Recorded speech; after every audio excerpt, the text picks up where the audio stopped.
আজকে আমি পাপড় বিক্রি করতে এসে আমার একটা দাদুর সাথে পরিচয় হয়ে গেল।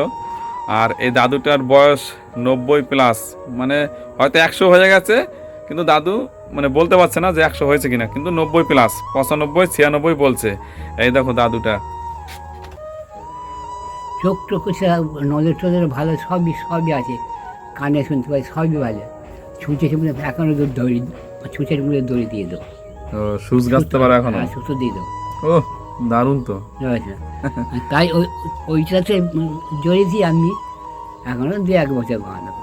তারপরে এখন ভগবান এখনই নাই, এখনই বা তাই চলে যাই আর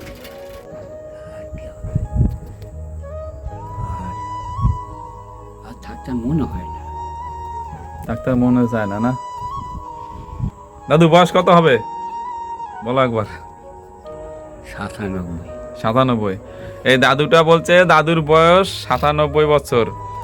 আর সত্যি এই দাদু যে এখনো দেখো শীতের মধ্যে কানে সম্পূর্ণ স্পষ্ট শুনতে পায় যা বলি আমরা। চোখেও কিন্তু এখনো দেখো চশমা, দাদু কিন্তু এখনো চশমা ইউজ করে না, তাই তো দাদু? না, আমার সবই সব হ্যাঁ, ভালো আছে। সব ভালো দাদুর।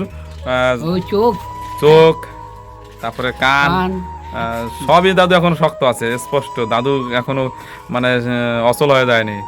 দেখো এখনো দাদু খালি পায় এই কনকনে শীতের মধ্যে। এরকম খালি পায়ে থাকলে তো হবে আমাদের 100 বছর বাঁচতে পারবো, তাই তো দাদু? তা তো বাঁচতেই হবে।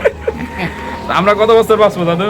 তোমার, হ্যাঁ, ও চলে যাবে। চলে যাবো? হ্যাঁ, চলে যাবে। আশীর্বাদ করলো তো? হ্যাঁ, এই দাদু আমাদের আশীর্বাদ করলো, আমরা 100 বছর বাঁচবো, তাই তো দাদু?